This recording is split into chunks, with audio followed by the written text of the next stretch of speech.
Good morning. I'd like to welcome you to today's seminar. This is the first in this year's NIJ's Research for the Real World seminar series. My name is John Lobb, and I'm the director of the National Institute of Justice, and I want to thank you for taking the time this morning to join us.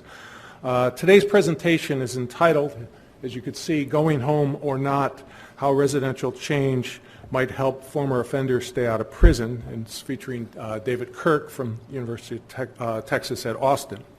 The first systematic study of recidivism in the United States was conducted by Sheldon and Eleanor Gluck and presented in their book 500 Criminal Careers, which was published in 1930. And in this work they found, and I quote, that out of the 510 men who left the Massachusetts Reformatory during the years 1911 to 1922, 80% were not reformed 5 to 15 years later, but went right on committing crimes after their discharge, end of quote. What was especially troubling about this finding was, at the time, the Mass Reformatory, which is now known as the Concord Prison in Massachusetts, was considered to be one of the most enlightened institutions in the United States. Fast forward, more than 60 years later, we have data from the Bureau of Justice Statistics showing that among the nearly 3,000 prisoners released in 15 states in 1994, 67% were rearrested within 3 years. Throughout the 20th century and now into the new millennium, it's painfully evident that reducing recidivism is one of the most challenging and complex problems in criminology and criminal justice today. That's why I'm delighted that David Kirk is here to share with us the results of his research on this topic.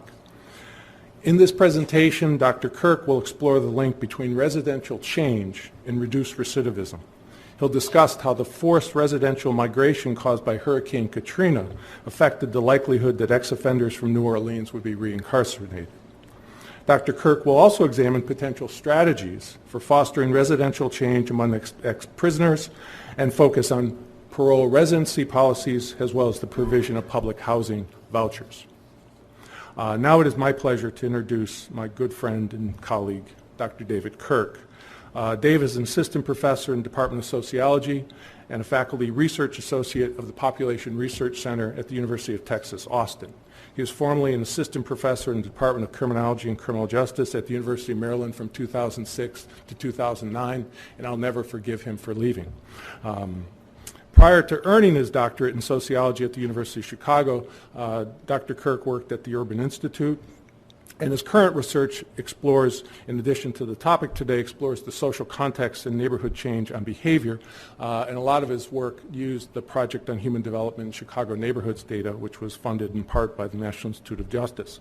One ongoing project that he has now is examining the structural and cultural predictors of neighborhood violence. Dave's work has appeared in the leading journals in our business, Criminology, American Journal of Sociology, American Sociological Review, Demography, and so forth. And I'd like to join you now in welcoming Dr. David Kirk. Thank you.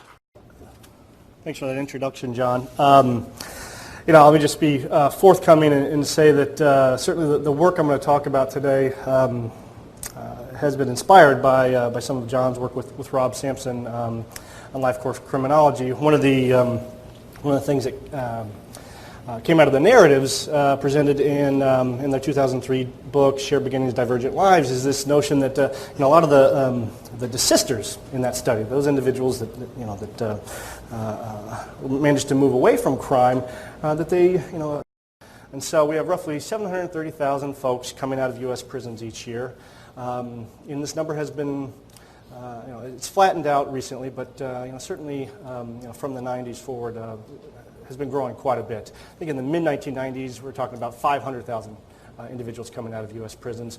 Now we're on the order of 730,000 individuals. And we all deal, I'm sure a lot of us deal with numbers like this every day, and so maybe it's not shocking to us anymore, but it still is shocking to me. This is a very large number. One other number to keep in mind, and John mentioned the recidivism rates a minute ago, but actually more than half of individuals coming out of prison each year can expect to be back in prison within 3 years. This comes out of some studies produced by the Bureau of Justice Statistics, And John mentioned that in terms of rearrest, we're talking about 2/3 of individuals are going to be rearrested within 3 years after release from prison. And so I think one thing to keep in mind is that there's a huge impact on public safety, but also budgets. We're talking about high recidivism rates like this. I sure wish that the state of Texas spent less on incarceration and spent more on public schools, because I've got some school-age children that are going to be entering the public education public school system pretty soon, and and I wish that a lot of teachers didn't have to lose their jobs last year because of budget cuts. But anyway, that's a side point. So let me just get to some motivating facts. So a lot of excellent research out there, particularly by the Urban Institute, has demonstrated that we have a pattern of concentrated prisoner reentry in this country, where folks coming out of prison tend to go back to urban areas, tend to go back to select neighborhoods in urban areas that are oftentimes resource deprived. The other part about this geographic pattern is that oftentimes individuals return home, if not to their very same neighborhood where they resided prior to incarceration, at least in proximity to where they resided. And so why are these facts consequential? Well, there's quite a few reasons. I want to talk about a couple different reasons. One is peer influence. This notion that the likelihood of criminal behavior increases with exposure to others that engage in criminal behavior. So the implication is that if we remove individuals from their criminogenic social network, then maybe they have a decreased likelihood of engaging in crime. And I think there's a fair amount of research evidence that supports this contention. And so let me give you one example. My colleague at the University of Texas, Mark War, has investigated peer effects and has found that at least one reason for the decline in criminal offending with age is because people are less likely to hang out with criminal peers as they age. He's also looked at the reasons why marriage is predictive of desistance from crime, and has found that it's because with marriage, individuals are less likely to hang out with criminal peers. Now, it doesn't take a PhD to understand this scenario. The cartoonist at the New Yorker talks about the very same thing. And let me just say that I stole this slide from a presentation that John has made in the past, because I think it's very effective in demonstrating a point about marriage and the importance of marriage for reduction in criminal behavior. And so what we have here is a gentleman sitting in his chair, about 4 or 5 beers into a six-pack, perhaps getting ready to hit the town with his friends, and presumably his spouse has a different idea. So she's got the cue cards right there that instructed him what to say to his friends on the phone, and the text the font's a little small, so I'll tell you what it says. "Sorry guys, I'm spending the evening with my lovely wife." The message here is that there's a variety of mechanisms why marriage is predictive of desistance from crime. But one reason is because it means that individuals are less likely to hang out with criminal peers. What that means for my study is I've also tried to think about what other mechanisms, what other things may be in place that will lead to a fragment of criminogenic social networks. What other things can lead individuals to hang out with their criminal peers less often? And that's led me to residential change. If somebody moves to a new neighborhood, perhaps they're less likely to hang out with their criminal peers. Another thing to keep in mind when we're thinking about the importance of residential change for behavior is opportunity. When individuals return home to the same environment where they resided prior to incarceration, hanging out with criminal peers, exposed to the same set of conditions and criminal opportunities that got them into trouble with the law in the first place. There's actually a lot of fascinating research coming out of the addiction field that shows that drug addicts, when confronted with familiar environmental stimuli, oftentimes have a physiological reaction to place. And so, in some sense, if a drug addict goes back to a place where they have bought drugs in the past or used drugs in the past, it's a losing situation. They have a higher likelihood of engaging in continued drug use. And so, a residential change, going to a different neighborhood, may be one way to separate a drug addict from those environmental cues that contribute to further drug use.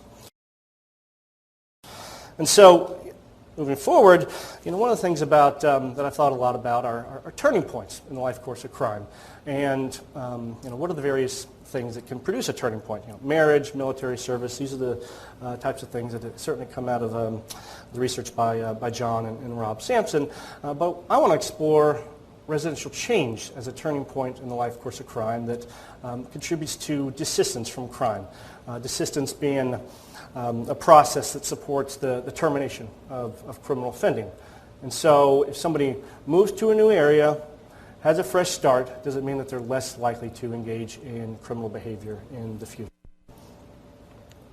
And so, so I mentioned all these points about opportunity, peer influence, desistance to suggest that,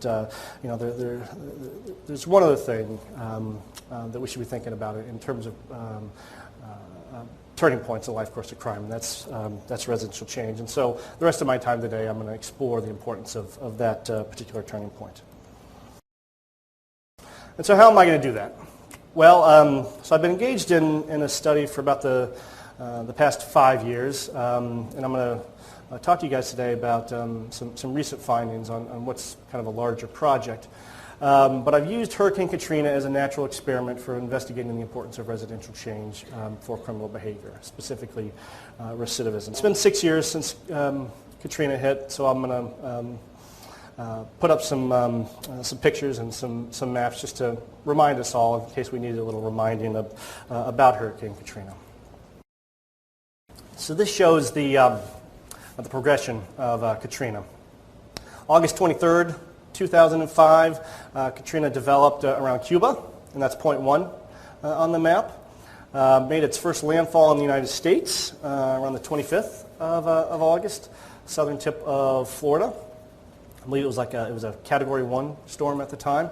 Then it moved westward into the Gulf of Mexico, rapidly intensified, becoming a Category 5 storm by the 28th of August. And then the morning of the 29th of August made its second landfall in the United States, the southern tip of southern part of Louisiana, and moved north towards New Orleans soon thereafter. And we all know the story. The levees in New Orleans breached. The city started flooding, and property damage certainly all throughout the New Orleans metropolitan area, but certainly throughout the Gulf Coast region as well. So this is a map of the flood depths taken in New Orleans a couple days after the city started flooding. The scale goes from red is the least severe flooding down to green and blue, which is the most severe flooding. Now, I want to be clear, no demographic group was unaffected by this storm. But it is true that those areas hardest hit by property damage from Hurricane Katrina tended to be poor minority neighborhoods, and it's in these poor minority neighborhoods where ex-prisoners, when they come out of Louisiana prisons, would typically reside. At least that's where they resided prior to Hurricane Katrina. And so what Katrina did was it devastated the housing stock all throughout New Orleans, and in particular the neighborhoods where ex-prisoners would reside. And so I want to explore the implications of that for prisoner reentry. Just to make the point even stronger, flooding throughout the area.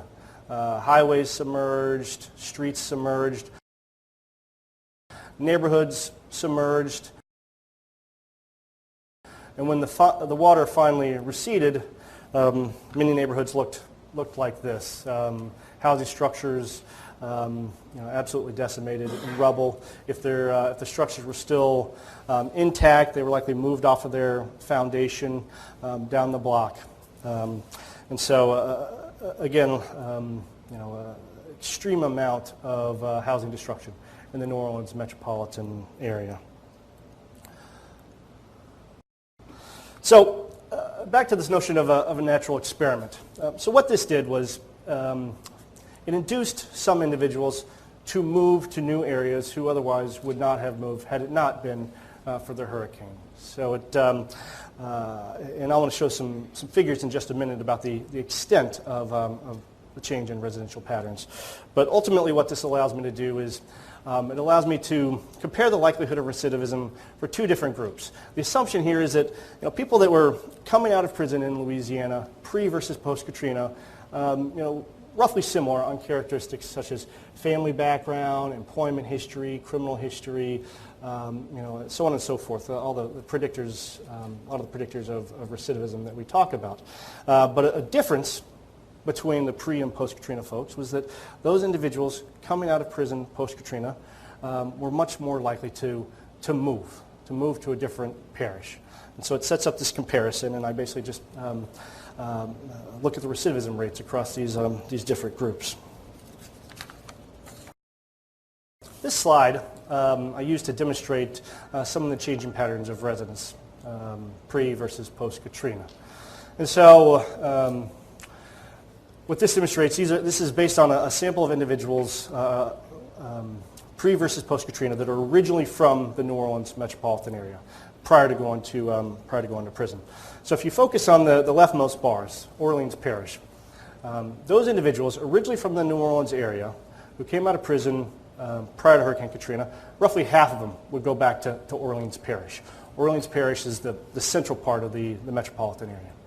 Post Katrina, the distribution changed significantly. About 20% would go back to Orleans Parish. And so where do these folks go if it wasn't to Orleans Parish? Well, some went to Baton Rouge, 2% before the storm versus 11% afterwards. And if you focus on the rightmost bars, which is marked, labeled Other, proportionally more folks went to places like Lake Charles, Lafayette, Shreveport. And so, the message here is that the large difference in the residential patterns pre versus post Katrina of where people who were originally from New Orleans would go once they got out of prison.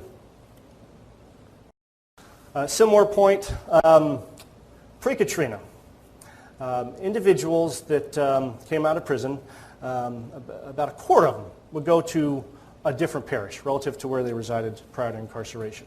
Louisiana is actually a little bit different than a lot of states. There's no parole condition or law that says that that parolees have to go back to their old county. They are allowed some flexibility in Louisiana, and prior to Hurricane Katrina, a quarter of them will go to a different parish. Post Katrina, it's 50%.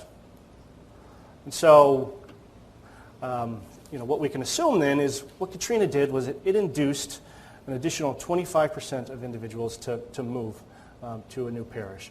And so the way I set up the analyses that I'm going to show you in just a second, I mean, basically what I'm doing here is I'm taking these 25% of individuals that were induced to move, and I'm comparing them to their pre-Katrina counterparts who went back home. So let me quickly go through some of my data.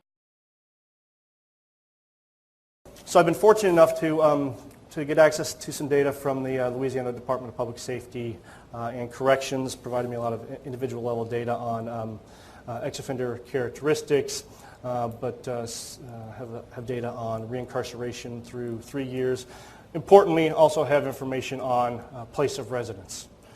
In order to isolate the specific effect of residential change, moving to a new area relative to where somebody resided prior to incarceration. In order to isolate that effect, I also use a lot of different information on the socio-economic context, or the social context of where people resided. And so point 2 on that slide, I have data from the Census, HUD, Louisiana Department of Labor, and ESRI to establish what the neighborhood environments are like and what the county environments are like where people were residing. So information on average wages, fair market rent, unemployment, things like that. I also control for, in my analyses, pre versus post-Katrina differences in the operation of the criminal justice system. And this is important because Katrina may have affected how the criminal justice system operates. And so I have information that I include in my analyses on average contacts made by parole officials, pre versus post Katrina. It's actually the case that when people left New Orleans, the size of the parole staff in New Orleans actually stayed the same. So they had less caseload and more opportunity to scrutinize offenders in New Orleans. And so I try to control for this change in the criminal justice practices by including a variable in my analyses on the average contacts by parole officer. Quickly about the sample. So I have two different cohorts to correspond to the two different time periods. Pre-Katrina, individuals who were released from prison from September 2001 through February 2002, and then the post-Katrina period, September 2005 to February 2006. These are the individuals I use in my analyses are those individuals who are committed from the New Orleans metropolitan area, originally from the New Orleans metropolitan area, not a statewide release cohort, just those from New Orleans. Anyway, let me just jump straight into questions and hypotheses. So one of the things that that I was wondering is, after showing those figures, we know that there's been a change in the residential patterns of offenders pre versus post Katrina. And so the question that came to mind for me was, well, are those individuals that moved, are they moving to better neighborhoods, worse neighborhoods, or is there no difference? And I hypothesized that it's likely that they're moving to similar neighborhoods or perhaps even more disadvantaged neighborhoods. And I say more disadvantaged because the social context after Hurricane Katrina was extremely difficult for lots of individuals, including ex-prisoners. So if people moved, I would suspect it wasn't that they were moving to fantastic environments with lots of jobs and things like that. They may be going to slightly more disadvantaged contexts. And the reason this is important is if I'm trying to isolate the effect of residential change on recidivism, there may be a number of different mechanisms why that may occur. If somebody moves, they may have lower likelihood of recidivism. It may be because they are moving to an area with lots of jobs. Or it may be because they're moving to an area where their criminal peers no longer are present. And so by looking at social context, I'm trying to dissect the reason why moving may be important. And so let me just quickly summarize what I found. The unemployment rate was actually significantly, but not substantially higher, where the movers went to. And the distinction here is movers versus stayers. Stayers are those individuals who returned to their old parish when they exited prison. Movers are individuals that went to a different parish relative to where they used to reside. Unemployment slightly higher, wages a little bit lower, household income a little bit lower for the movers. Fair market rents quite a bit lower for the movers, and the reason for this is that if somebody's moving, they're more likely to move outside of New Orleans, and New Orleans has the highest fair market rents in the state. Segregation roughly similar across the groups, but the message here is that in terms of the socio-economic context, those individuals that moved to a new place, we're going back to a similar environment, maybe even slightly more disadvantaged than those individuals who moved back home to their home parish. And so again, if we were thinking, if these were the only predictors of recidivism, then we may conclude that those individuals who moved should actually have higher levels of recidivism. And just to give you the punchline that I'm going to explore in just a minute, I actually found the opposite, that those people that moved had a lower likelihood of recidivism. And my argument is that moving may still be consequential. It may still be a good thing for individuals, even if they're not moving to a great neighborhood in terms of jobs and socioeconomic conditions. But moving may still be beneficial for desistance from crime if individuals are allowed to, if it gives them an opportunity for a fresh start, gives them an opportunity to separate from their criminal peer networks and from some of the criminogenic influences that influenced their behavior in the past. Okay, so that leads me to my second question. Does residential change serve as a catalyst for desistance from crime and long-term behavioral change? And my hypothesis is that it does, that the likelihood of recidivism is lower when individuals reside in a geographic area different from where they resided prior to incarceration. The first set of results that I published out of this project back in 2009, I found that there was a substantial, significant marginal effect, difference between those who moved back to their old parish versus those who went to a different parish. And let me just state that the reincarceration measure that I use in this slide is very inclusive. It includes reincarceration in a Louisiana prison facility, which makes up the bulk of recidivism represented by these bars. But it also, the measure includes reincarceration in local facilities, federal facilities, and other state facilities. So these numbers are high, shockingly high, even among the movers, but part of that is because it's a very inclusive measure of recidivism. But anyway, the point I want to draw your attention to is the difference in the height of these bars. So those individuals coming out of a Louisiana prison who went back to their home parish, almost 40% of them back in prison back in some form of detention within a year, versus those who moved to a new area, a new parish, 10% lower. And just coming back to what I was saying before about mechanisms, I propose that the reason is because those folks who moved to a new area have benefited from a fresh start, separating from the criminogenic influences in their past, criminal peers. Those people who moved have had a greater likelihood of establishing a new set of daily routines that are conducive to desistance from crime. So, after I published those initial results, the skeptics came out, and I'm really glad that they did.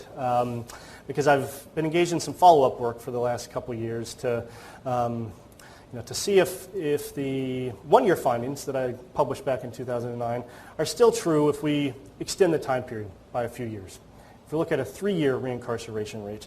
And so there's a few reasons come to mind about why this treatment effect may have disappeared over time. And so I'm going to talk you through it, but basically I think there's 3 hypothetical scenarios which may have happened, which I ultimately investigate. So what I mean by short-term pause in behavior, those individuals who moved may have been temporarily delayed in their eventual recidivism, eventual criminal behavior. And so when somebody moves, think about criminal opportunities, maybe they're temporarily blocked from criminal opportunities.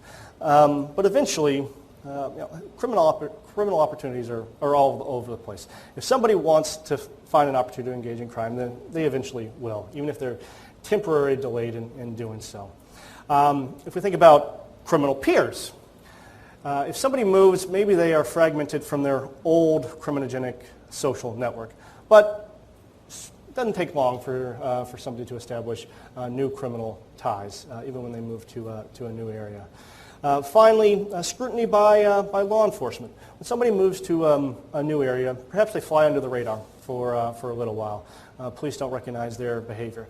But if somebody is engaging in criminal behavior with enough frequency, doing it long enough, eventually the police are going to become aware of their reputation, become aware of their transgressions, and so somebody may be committing the same number of crimes, may not be caught in the first 6 months or a year because the police don't really know about it, but eventually the police may end up doing so, may end up catching them and arresting them, sending them through the court system. And so I think there's a lot of reasons why the one-year effect that I published in 2009 may have disappeared, may have diminished over time, may have reversed course. And so when I've conducted some follow-up research, it's been to investigate this idea of whether there was temporary change in behavior from moving, or whether there was true change. And if you're a visual person like I am, let me just put up some hypothetical graphs which demonstrate what I'm talking about. So this is the hypothetical hazard of reincarceration within 12 calendar quarters after somebody is released from prison. And so what I mean by short-term pause is there's initially a gap between movers and stayers in their likelihood of being reincarcerated, assuming that if they had not been reincarcerated already. But around the 12-month mark, 15-month mark, ultimately those curves converge, and so that there's no distinction between the patterns after a short period of time. So short-term pause.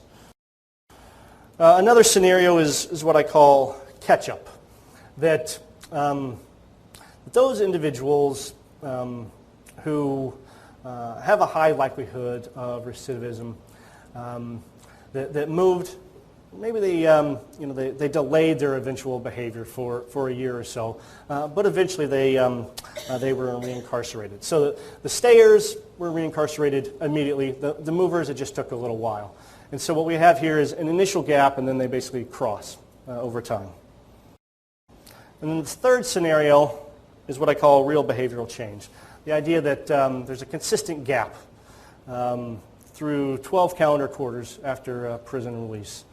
And so even even 3 years after somebody has been released from prison, when the likelihood of reincarceration is pretty low, there's still a gap between those two curves. And so these are the scenarios, the hypothetical scenarios that I sought to investigate when I did my follow-up work after I published those initial findings. I have a forthcoming article due out in April or May of next year. I'm happy to distribute a copy to you guys if you'd like. Just send me an email, or I have the University of Texas Sociology Department. I have a homepage where there's a link to a copy of this article.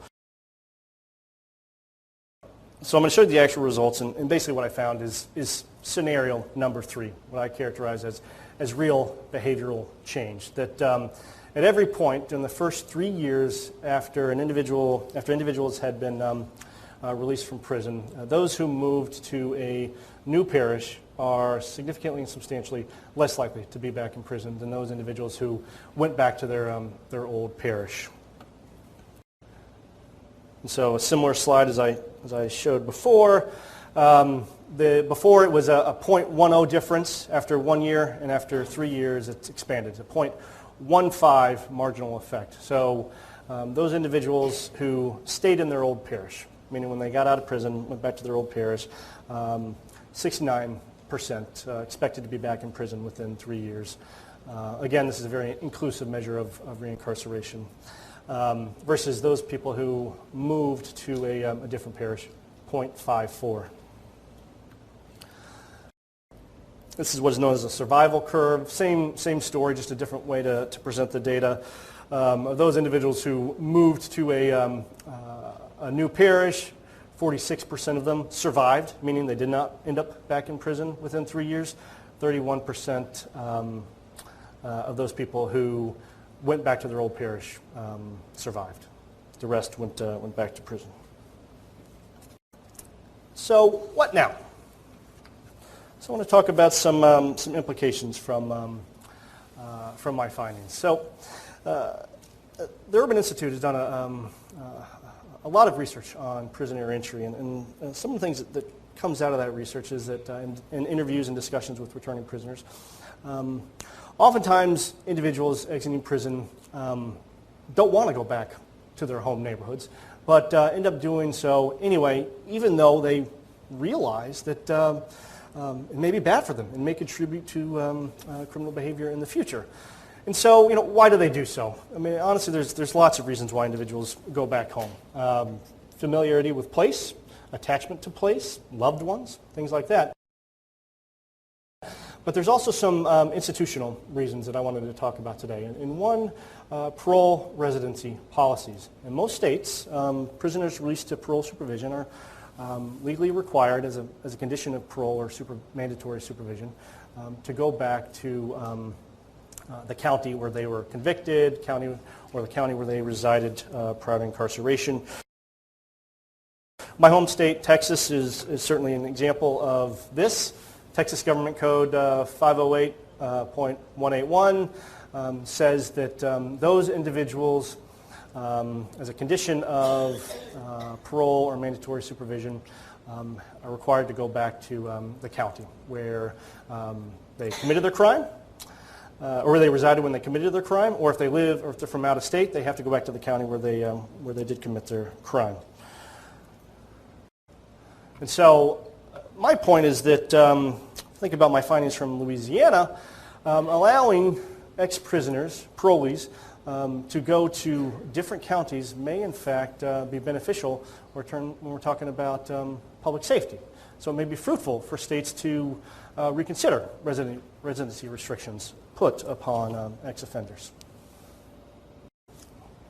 Now, of course, even if we as a society allow greater flexibility in our parole policies, that doesn't mean that individuals are going to necessarily just get up and move to a different county. Because there's other reasons why people move home to their old neighborhoods. And so, for those of us that think about prisoner reentry a lot, one key issue is housing. As a whole, we're talking about individuals, on average, have didn't have a lot of income before they went to prison, coming out of prison without much money in their pocket. So therefore it's hard to find a place to rent in the private housing market, even if they had income. But there's also a potentially discriminatory practice in the private housing market against individuals with felony convictions on their record.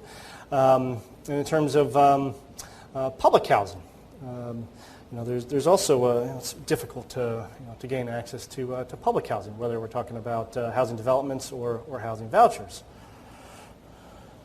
But one of the things that I wanted to talk about today was if housing is so key, especially housing, providing housing in an area that's different from where somebody resided in the past, then what can we do as policymakers to try to support or promote residential change? And so, incentivize moving, but how will we do that? And one idea is to make housing vouchers available to individuals, greater access to housing vouchers to individuals with felony convictions, but to do so in areas that may be some distance from where they resided in the past.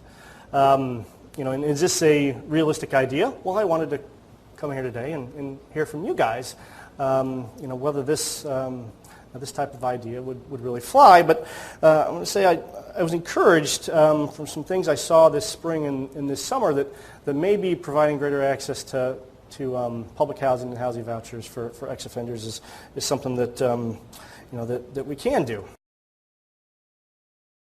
As you've probably seen, the Federal Interagency Reentry Council has released a lot of these myth busters about what's fact versus what's fiction with prisoner reentry, and one of them deals with public housing. And so the myth here is that individuals who've been convicted of a crime are banned from public housing. The reality is there's two instances where under federal law somebody is deemed ineligible for public housing. Lifetime registered sex offender and individuals convicted of making meth in federal public housing. Otherwise, there's discretion amongst public housing authorities about how they use their funds. I know you can't read this, but this is a letter from HUD, from Secretary Donovan and Assistant Secretary Enriquez, who talks addressed to public housing authorities that addresses this issue. And so I've cut out a blurb here that I think is quite interesting. And I'll read it. As President Obama recently made clear, this is an administration that believes in the importance of second chances. The people who have paid their debt to society deserve the opportunity to become productive citizens and caring parents, to set the past aside and embrace the future. Part of that support means helping ex-offenders gain access to one of the most fundamental building blocks of a stable life, a place to live. And so I've been encouraged by the signs from our federal government that this recognition that housing is a major issue when we're talking about ex-offenders. A lot of the reason why people end up back in prison in a pretty short amount of time is because they don't have housing, they don't have access to housing, don't have a place don't know where they're going to put their head that first night, the first week out of prison. And so maybe there are some things that the policymakers can do to at least solve this one problem, this one issue that ex-offenders face. By my argument, if we're going to think about greater access to public housing resources for ex-offenders, maybe it makes sense to think about where those housing vouchers should be issued. Folks in New Orleans, if they're going to receive, the ex-offenders, if they're going to receive housing vouchers, maybe it shouldn't be in New Orleans, maybe it should be in Baton Rouge, is the point that I would make. So let me switch gears and talk about money, because I think when you're talking about policy, you have to come back to dollars. And so I want to tell you what the cost savings have been like in Louisiana from a reduction in recidivism. So just for parole revocations, Louisiana has about 600 fewer nowadays than they did prior to Hurricane Katrina. By Louisiana estimates, they spend a little more than $43 a day to reincarcerate an offender. Parole violators spend, again from their data, spend about 18 months once they go back to prison. And so we're talking about $14 million per release cohort in savings. And I think you guys saw there's a figure published by NIJ or BJS that suggests that we spend something like $74 billion on incarceration in the United States. I can't recall if that's just state or if that's state and federal. But so in the grand scheme of the total dollars spent, 14 million is certainly less than 74 billion. But this adds up. I mentioned the Austin Independent School District a while back. I sure wish that school district had $14 more million per year. I'm sure John wishes that NIJ had $14 more million per year. And so it adds up. And so if, for example, loosening some parole residency restrictions lowers recidivism and represents cost savings to the states, then in my mind that's something we should think about. Lots of the programs that that have been effective in lowering recidivism, they cost money. This may be unique. Moving may be unique in that it can be done through lower recidivism through a cost savings, kind of the double whammy, if you ask me. Okay, so what now?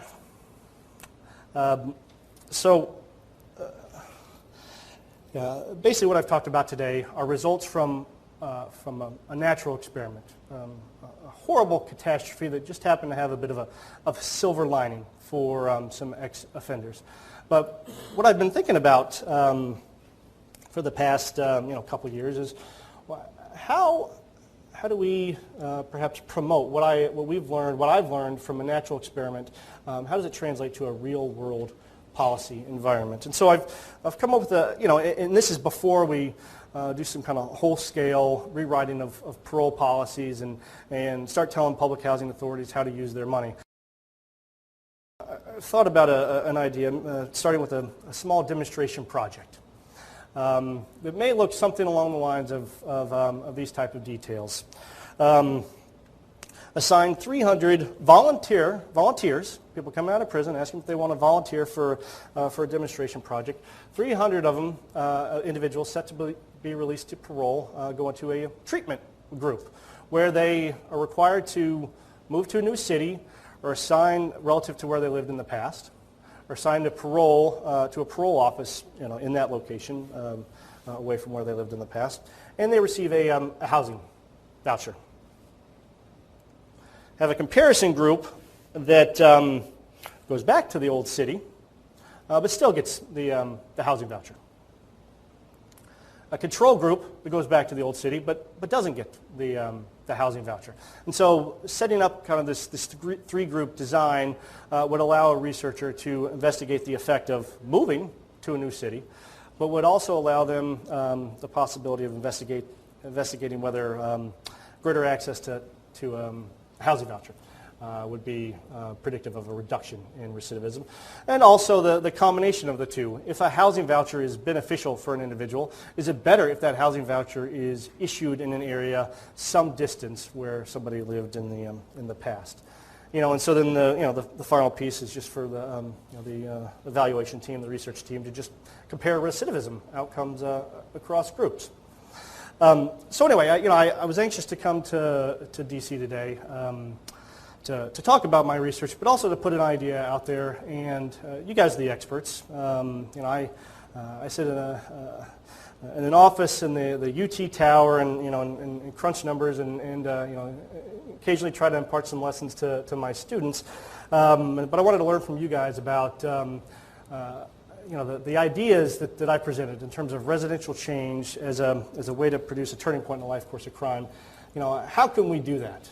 How can we promote that as policymakers and practitioners? And here's my idea, but I'd love your feedback on it. Thank you.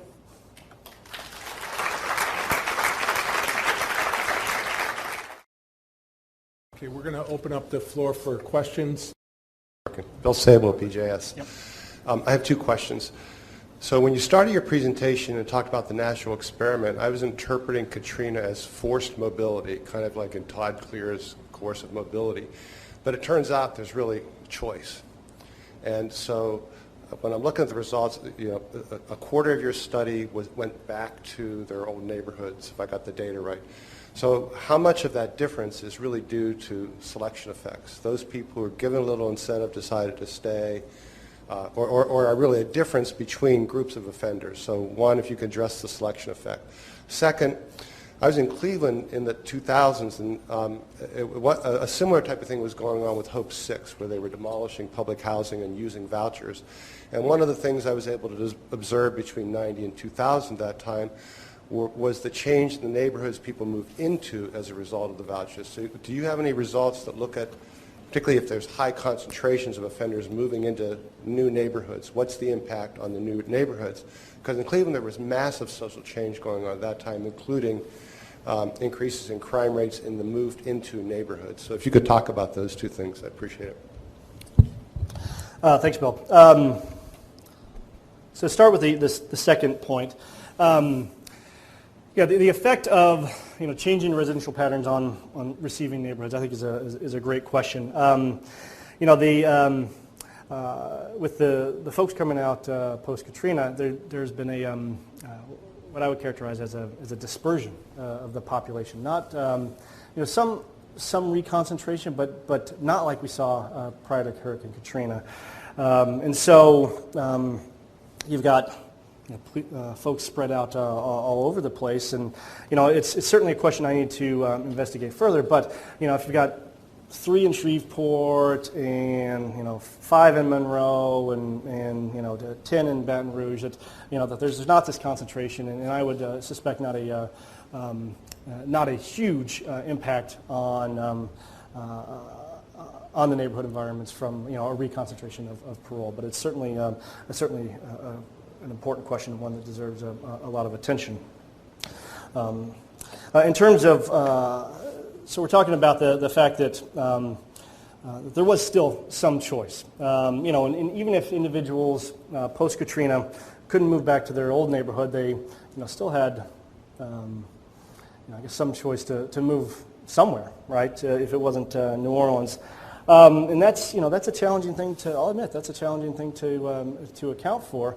But the thing about the post-Katrina context was, there was some choice, but very minimal, and part of it was because of competition with all the other people that were displaced from New Orleans. There were, so there wasn't a lot of probably less choice than in a normal situation. So. So I think that that handles the selection issue to some extent. But I'll be honest. I mean, the benefit of a natural experiment is it has allowed me to address selection to a certain extent. But I haven't totally eliminated it. There's so I'll just leave it at that. That using natural experiment, throwing a bunch of control variables. Run a bunch of sensitivity analyses, but there's always a possibility for some selection. And so, that's why, one reason why I've said, okay, I think we've learned a lot, or I know I've learned a lot from Katrina. Let's do a small demonstration project, randomized demonstration project. Let's push the science even further, to make sure that this works. And then if it works, then let's think about, a broader scale implementation. Thanks, Bill. How you doing? My name is Eddie Ellis. I come here representing One by One. I have a question and a statement. My statement is I've actually done 15 years myself in prison. What's the difference between someone's done 15 years and 15 days? How would y'all address that, first of all? And my question is, my statement is, what I want to say is, when dealing with this type of program and when you move people, the support when people come home, a lot of these men and women are dealing with mental health problems. How will y'all address these mental health problems? Because now these mental health problems are really not being addressed now. So how would you all address these problems when they are really not being addressed now? Right. Great question. So let me, the first one on the notion of an individual that's been in prison for a while, 15 years versus 15 days. So the initial findings that I presented back in the 2009 publication, I broke it out by whether somebody had been in prison multiple times versus just on one occasion, and that the gap between those two bars was consistent, whether we're talking about repeat offenders or first-time releases. And so, what that means to me is that different types of offenders could all benefit from a fresh start, from getting out of the old neighborhood. In terms of services, I think it's a great question. So when I'm talking about this demonstration project of saying find a way for folks to move to a new area. Ideally this would be done where they would still receive the same services they would have received if they'd gone back to their old city. That the services are the same, and that helps. With the randomization process and trying to figure out if moving or vouchers is what led to any kind of change in behavior. In terms of just across the board, how do we provide better mental health resources and things like that? I'd open it up to the audience, the people that deal with budgets. Part of it is finding money in a tight economy to better fund those types of things. But services for mental health and drug addiction are certainly vital when we're talking about successful prisoner reentry and reducing recidivism. That is absolutely important. So when I talk about place of residence and changing a place of residence, it's not an all-purpose elixir, all-purpose solution to recidivism. It's one component of a process. But what as I said towards the end of my slides, what I think is an interesting part about it is that there may be some cost-effective ways to promote residential change, and then those cost savings maybe could be used toward as a form of justice reinvestment, used for more mental health resources, used for more police, and things like that. So the mental health resources are certainly a key aspect of it, and we need to find ways to fund it. Thank you for your question. Okay, thank you. Hi, David. Nancy Loving with the Urban Institute Justice Policy Center. Very good presentation, very provocative, really got me thinking. And you did reference our own prisoner reentry research. And there's one big component of our research and our findings that you were unable to include in your own research because it involved interviewing people behind bars, following them over a year's time in the community, and that is the role that family plays in prisoner reentry. And I would venture to say of all our findings from our returning home study, which was a multi-state study, a total of 1,500 men and women that we tracked over time, is the important role that family does play in prisoner reentry and in successful outcomes. And we were actually pretty stunned and surprised to learn how important family is, the amount of support that they provide of returning prisoners, regardless of the criminogenic nature of the families themselves. There typically is someone there to support nearly every person who leaves prison. And so I was thinking about your findings through the lens of our own findings about family support and the degree to which family support, certainly if you had a policy where you encourage people to live elsewhere, would they be removed from that support system? And in looking at your own research, I guess I question whether that unmeasured variable could have had a lot of impact on your findings, whereby people who moved elsewhere to be with their families and therefore had more support. And so then, creating a policy that encourages people to move elsewhere based on, very interesting study that I just don't see as generalizable from a policy perspective. I have concerns about taking this and running with it and saying, oh, people should live elsewhere.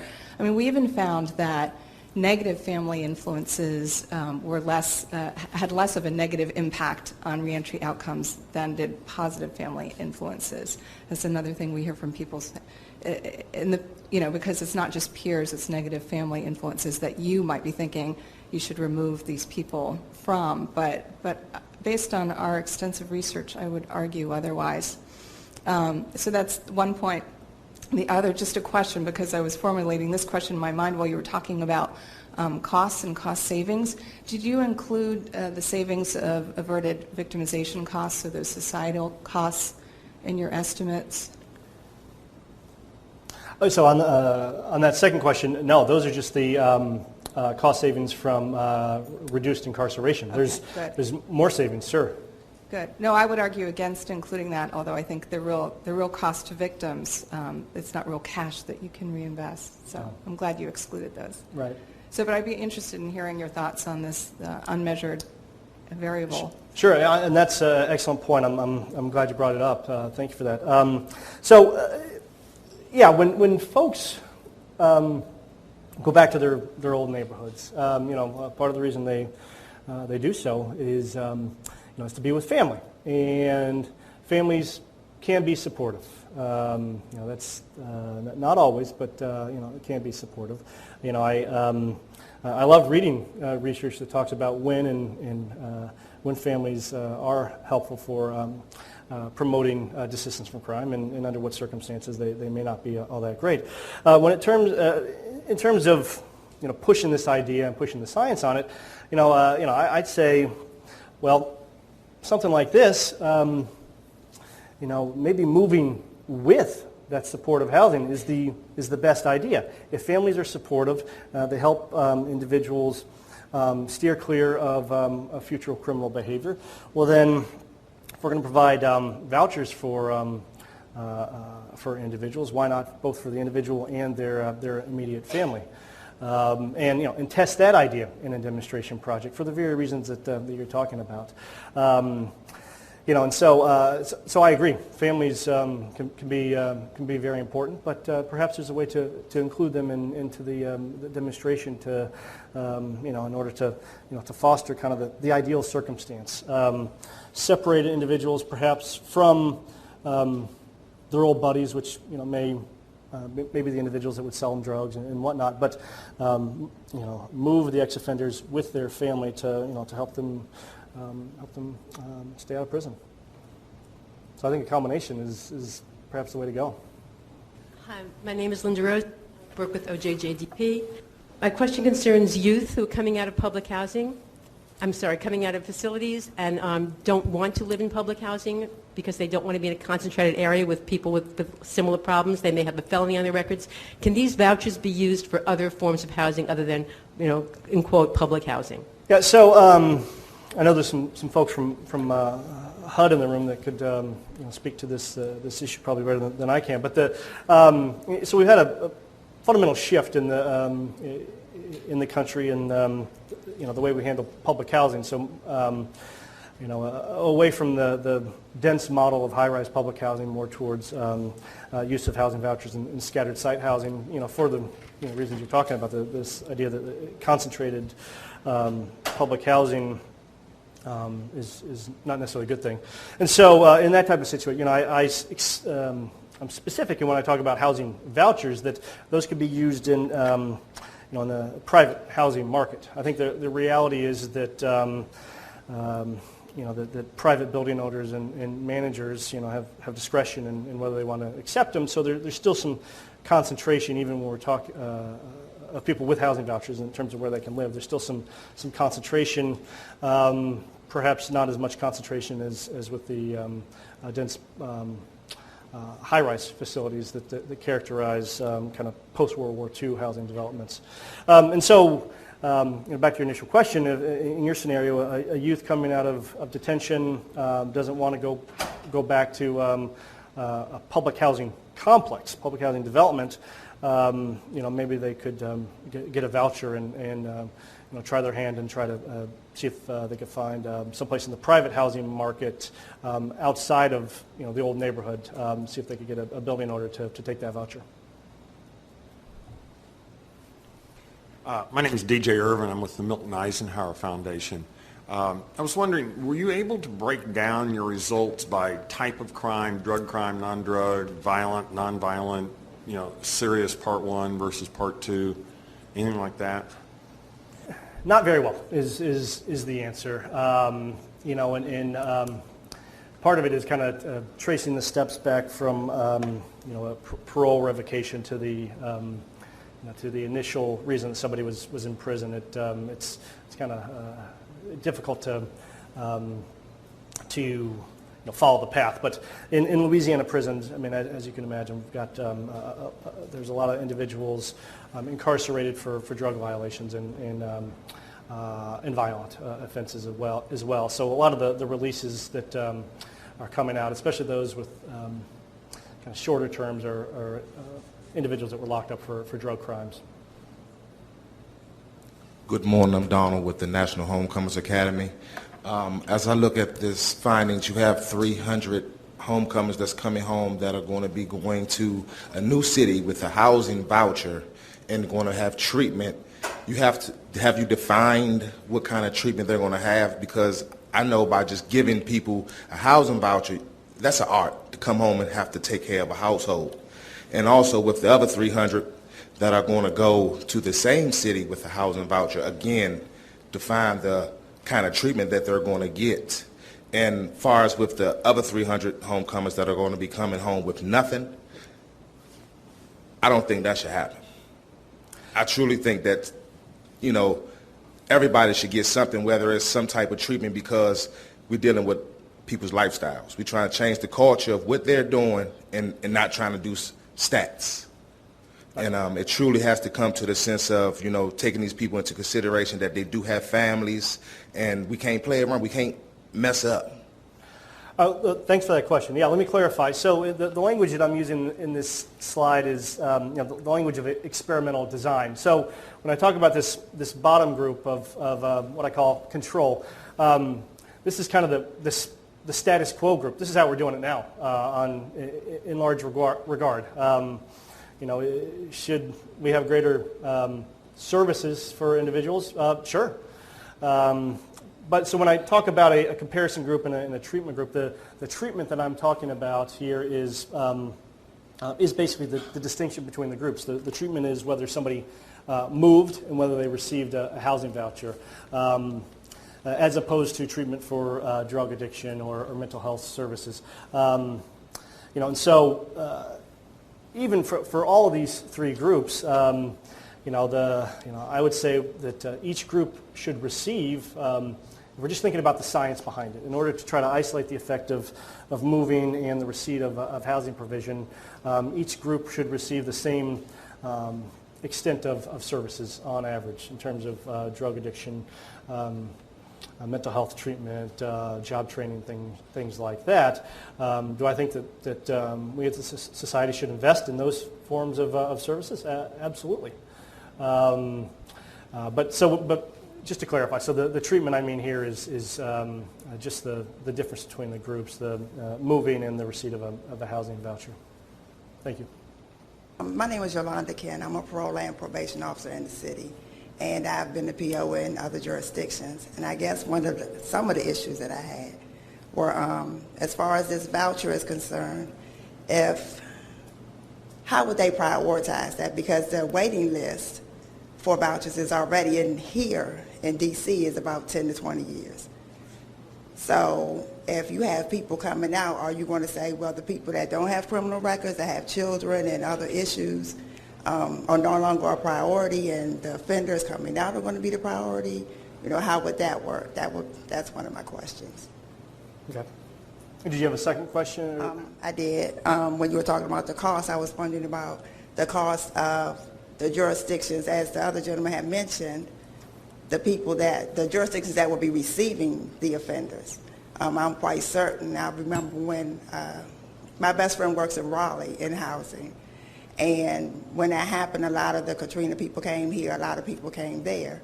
And I remember us having back and forth conversations about how, I remember here, they were housed on New York Avenue, a lot of them in the hotels.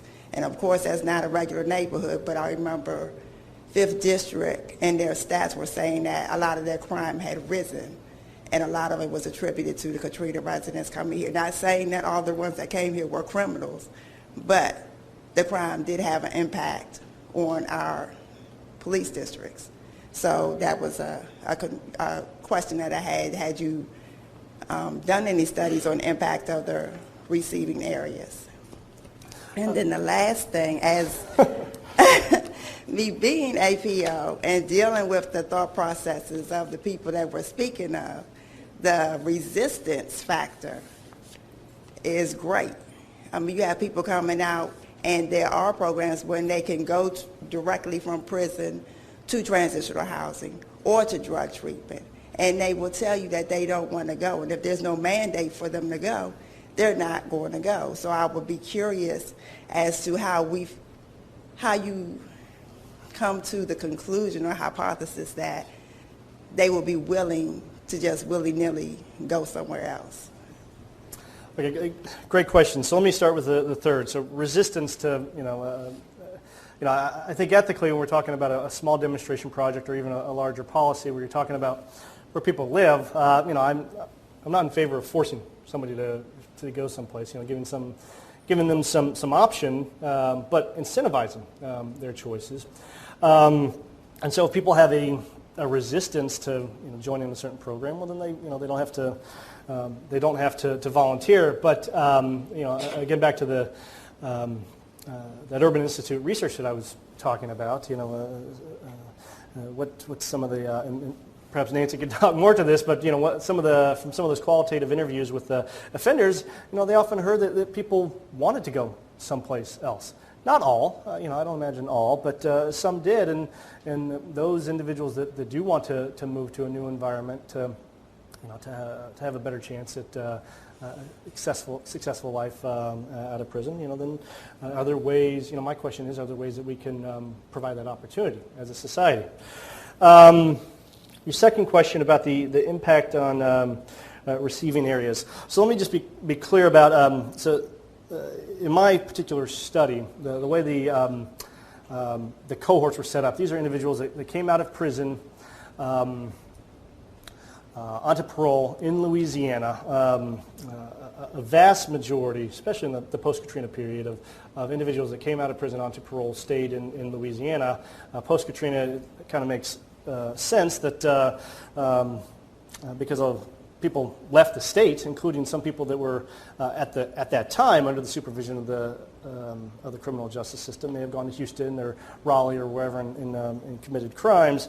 Those states may have been reluctant to do any kind of interstate compact with individuals coming out of prison after Katrina. So my study is based on the vast majority of individuals who came out of prison post-Katrina, onto parole, stayed in the state, and then basically compare them to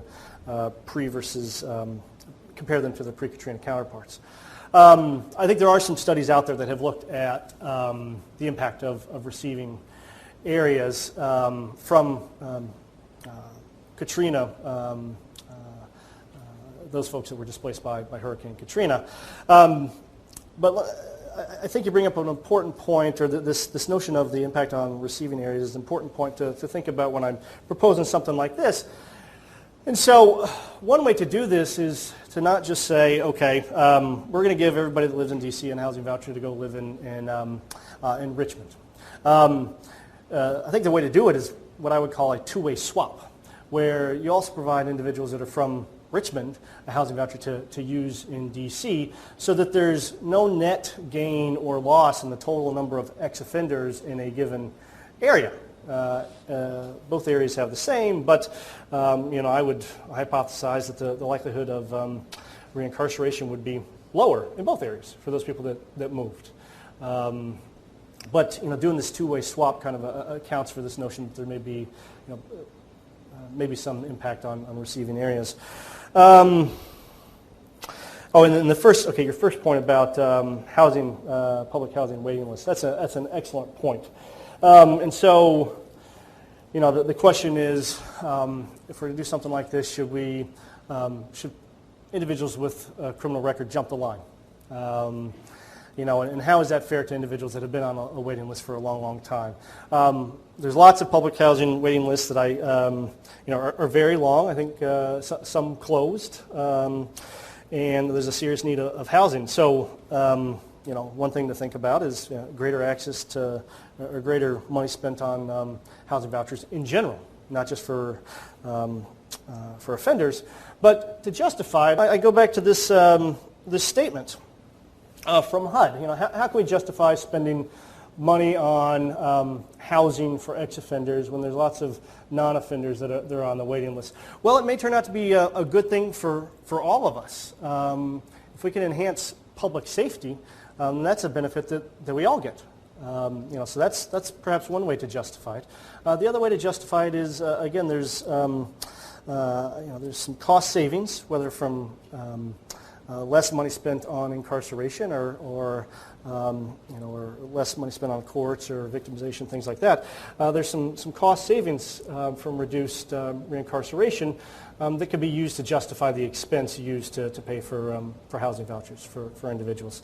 And so, anyway, I think it's an important question to think about how we would pay for it. But I think there's some public safety benefits from this idea of housing vouchers and maybe some cost savings. Barry Steffen from HUD. I noted in your presentation, or you noted that the movers moved to neighborhoods that had lower fair market rents than the stayers. And keying on that idea that housing costs are a barrier, could it be that there needed to be some control for housing cost in your model, some kind of instrumental variable or something? That's part one. So let me answer that one. So all those. So I had the 5 different comparisons in that one table that I put up there.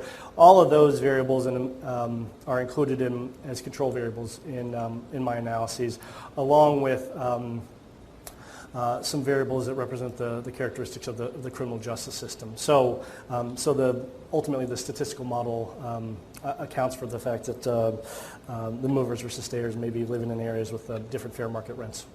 Okay, thank you. Part 2, the Housing Choice Voucher Program is funded by federal taxpayers, but the benefits that you noted in your cost-benefit calculation, I think, accrue to states.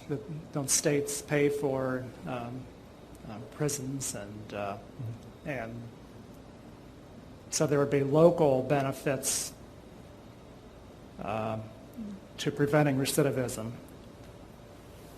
So I'm wondering if there's an implication here that states and localities could do more, if they actually have an incentive that they don't recognize to do more to promote affordable housing.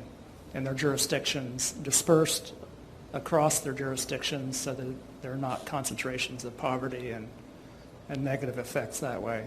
But if this is really an unrecognized social cost of the way we've structured our land use. No, that's an excellent point. And I'm, as I say before, one of the reasons I was excited to come to DC to talk about this and learn from folks that know a lot more about housing and the policy implications. So federal funds distributed to the states and to local public housing authorities to then distribute to recipients. And how that process takes place. I think it's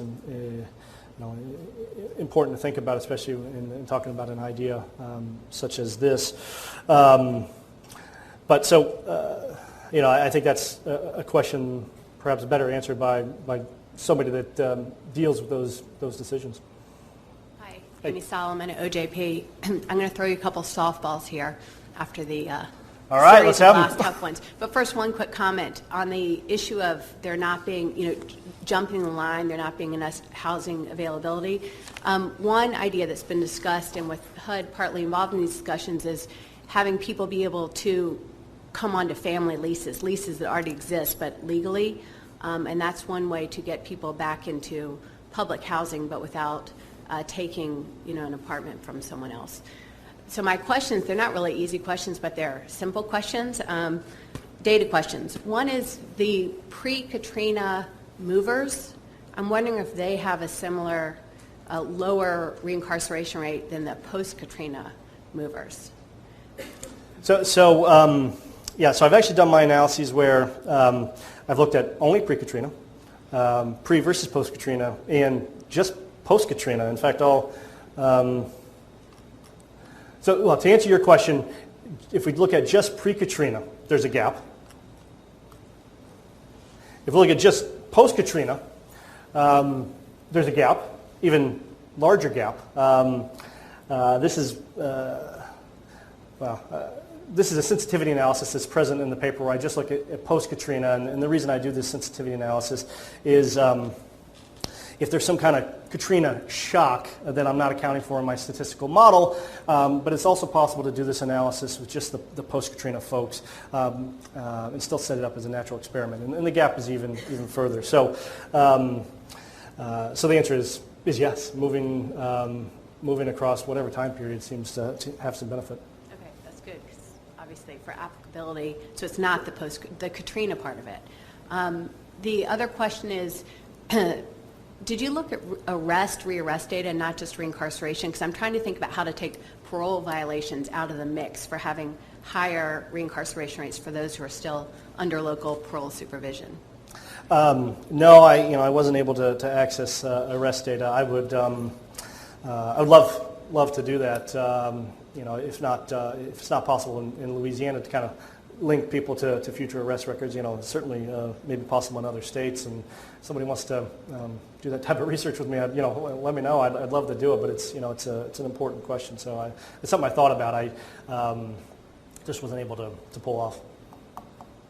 I'm Barbara Solt, and I've worked primarily as a social worker in mental health aftercare of deinstitutionalization, and so there's a lot of data around setting and type of setting for the mentally ill post residential care. My question for you is, did you, other than looking at location, did you look at type of setting or placement or housing?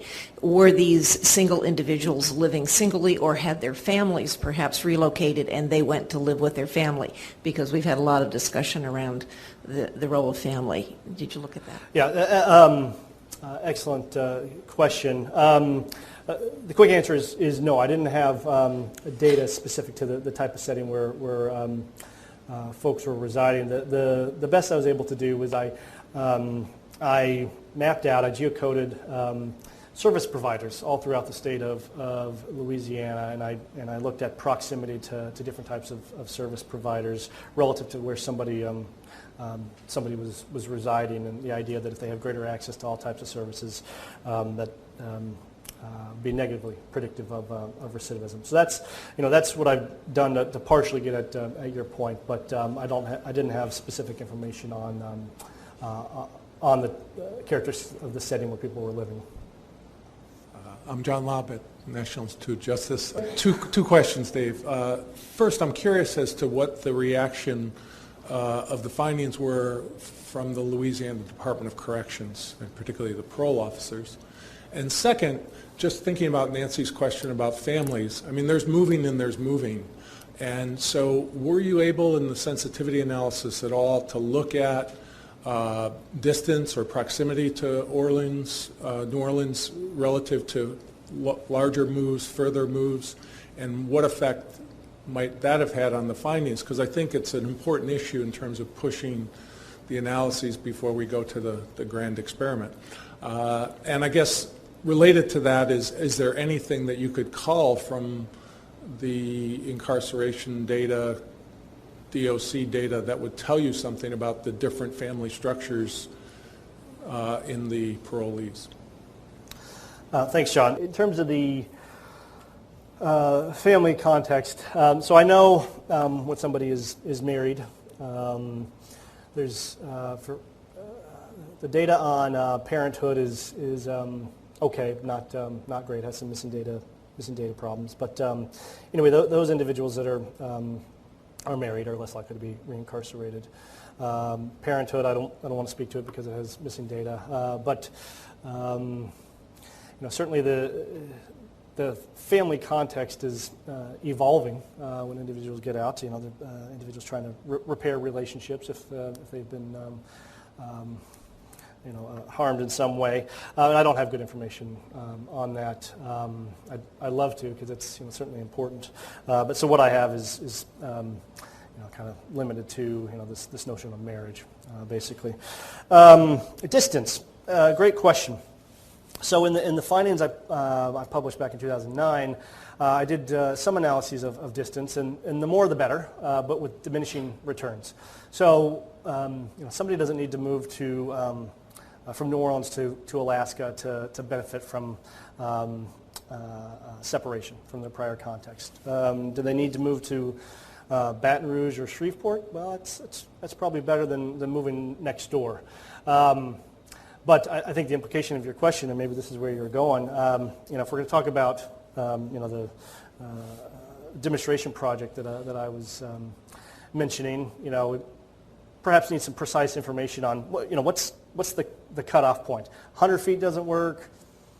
Half a mile may not work, but how many miles is it? And so in suggesting this idea, I've used kind of just a generic number, 25 miles, 50 miles, assuming that that type of thing is enough separation from someone's old context. Could it be shorter?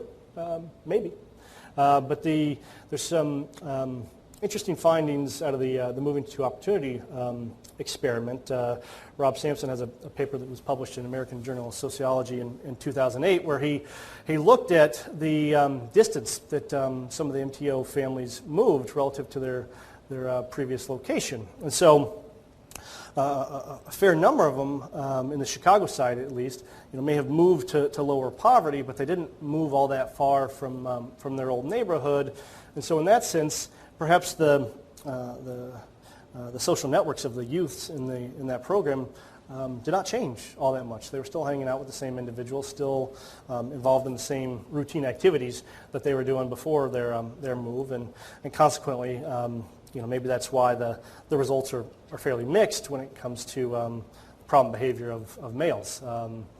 And so when I'm talking about an idea of residential change, I'd say, let's make it significant change. Let's make it a good amount of distance, not a mile or two, but 25 or more.